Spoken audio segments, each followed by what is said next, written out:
Hi, this is Vicki from Learning Home Volunteers, and welcome to our learning session dedicated to Play-Doh and all the fun ways it can be used to learn. This session is going to be so fun, and by the time we are done with our session, you will have made 3 different types of Play-Doh, built with Play-Doh, and practiced your letters and numbers with Play-Doh, all the while making your child's little hands stronger so that writing will be easy. Sounds busy and fun. We start our books with a lovely book by Peter Reynolds called The Dot.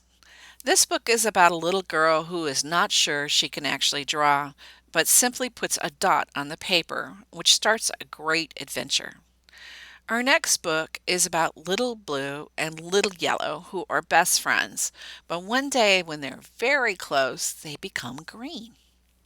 Our last book is Rosie Rivere, the engineer, who's about a little girl who dreams of being an engineer and learns to build by using little pieces and parts that she finds. We hope that these books will inspire your child's play. This is activity number 1, making salt dough. Salt dough creates permanent creations using the dough, and in your box you will find a bag numbered 1, which contains the dry ingredients for our salt dough. Put the dry ingredients in a bowl and add a half a cup of cold water and mix it together. The great part about salt dough is that it will harden and be like tile when it's dry. This means that your child can make a permanent creation that you can keep. Many families create a handprint or they make ornaments for their tree or they can make a sculpture. But whenever your child is done with their creations, put it on a cookie sheet and then put it in a 250-degree oven for 2 hours to dry. Let it cool completely before letting your child handle it. If you want to paint it, it can be painted after it's cooled. We can't wait to see what they create. This is activity number 2, cloud dough.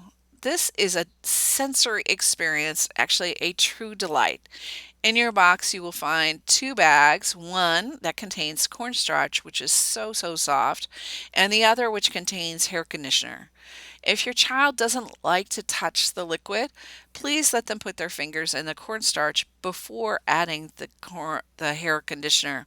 You can mix the hair conditioner in with a fork or a spoon into the cornstarch, and once combined, it is ready for play. No cook Play-Doh is the Play-Doh that we use actually most often. I like this Play-Doh because it's easy to make, it lasts a really long time, and it actually can be frozen. We have provided all of the dry ingredients, but you will need to provide the wet ingredients. You will need 2 things, 2 tablespoons of cooking oil and 1 to 1.5 cups of hot water. Put the dry ingredients in a bowl and then add the water. If you plan to color your Play-Doh, you want to put the coloring agent in the water. Add the water a little bit at a time into the flour while mixing it with your hands. At some point while adding the water, the dough will come together to form a ball. And at this time, you will want to knead the warm dough to make sure that all of the salt is equally distributed. You can scent the dough if you want by adding peppermint oil or orange oil. You can make it sparkly by adding glitter to it. And although this Play-Doh can't be used to create permanent creations, it does last a long time. So just put it in a Ziploc bag and it'll be ready to use for the next time.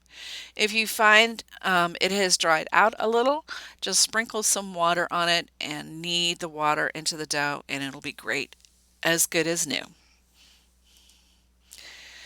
As part of our Play-Doh Extravaganza, we've included some toys to use, or tools actually, to use with the Play-Doh, but the best tools are those that are actually found in your kitchen.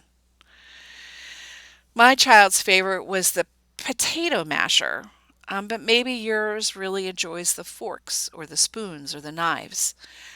We've also included cutters and extruders and a roller to flatten it out, and scissors. And there are many other bibs and bops that will be in there as well to play with, to add to the Play-Doh enjoyment and to help with our building activity. We are excited to see your child's Play-Doh play.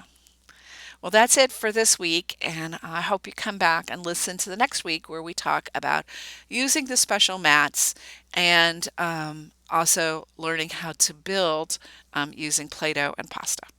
Thank you.